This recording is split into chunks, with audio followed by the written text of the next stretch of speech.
The conclusion of the updated data set is consistent with our last two releases.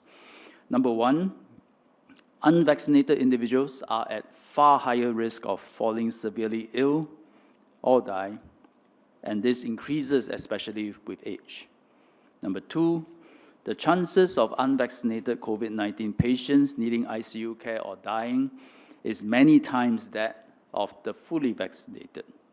It ranges from 7 times more for those aged 80 and above, and 50 times more for those in their 30s. Specifically, the chances of unvaccinated individuals falling severely ill or die are, for those in their 60s, 7.2%. For those in their 70s, 14%. For those 80 and above, 24%. And in contrast, for fully vaccinated individuals in their 80s, the corresponding percentage is only 3%. All these data will be compiled and will be presented as an annex to today's press release. I cited this data because I come across the argument of individuals who do not want to take COVID-19 vaccines that there should not be any VDS. There should not be any vaccination differentiated safe management measures, the VDS. And their view is that the number of unvaccinated people in our population, not large to start with, and since only a small percentage, if infected, fall severely ill or die, the load on our healthcare system by the unvaccinated will not be significant. And we should therefore remove VDS and allow the unvaccinated free access to various premises. I want to just point out that based on all these numbers, as I say, the principle must be, our response must be scientifically backed up. And I want to point out that this argument is not correct. Throughout the pandemic, 2/3 of our ICU beds are occupied by people who are not fully vaccinated. And very likely for Omicron, it may turn out the same way. And if you look at the numbers, today we have about 120,000 adult individuals above the age of 20 who are unvaccinated. So these are unvaccinated adult population.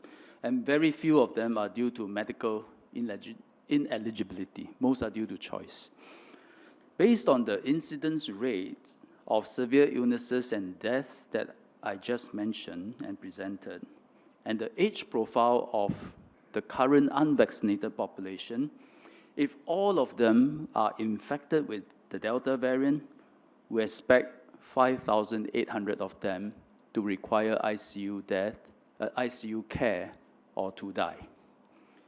5,800 is not a small number.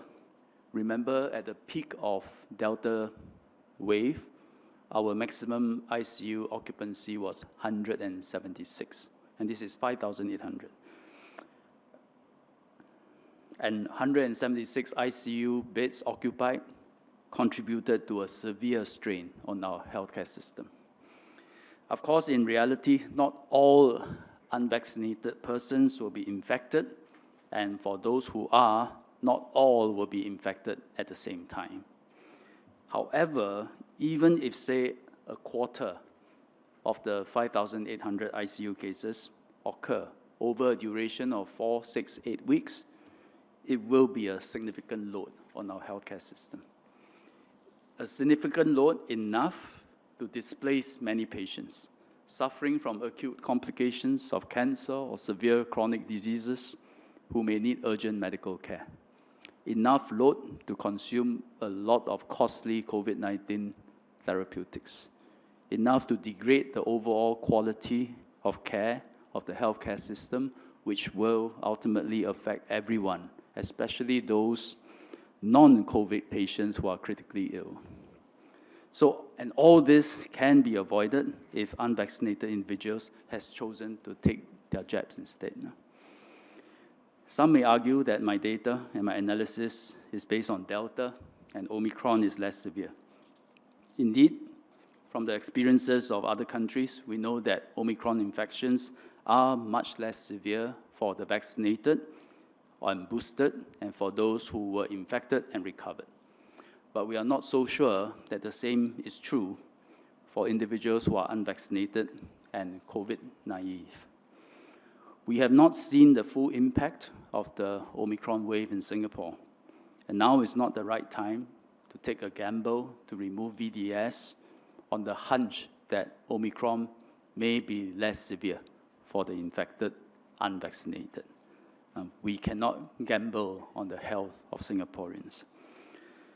And even if, hypothetically, someday, the number of unvaccinated people falling severely ill because of COVID-19 infections works out to be a very low number and does not impact or burden the healthcare system excessively, remember, the credit goes to the rest of the population. The rest of the population, which is the great majority, chose to vaccinate themselves. A significant number, in fact, were worried about vaccinations too, but nevertheless, they decided to do their part for their family and for the society. And conversely, if everyone adopts the attitude that we need not get vaccinated because others will, and then we free ride on the rest, then our society will never have achieved the high level of resilience it has today.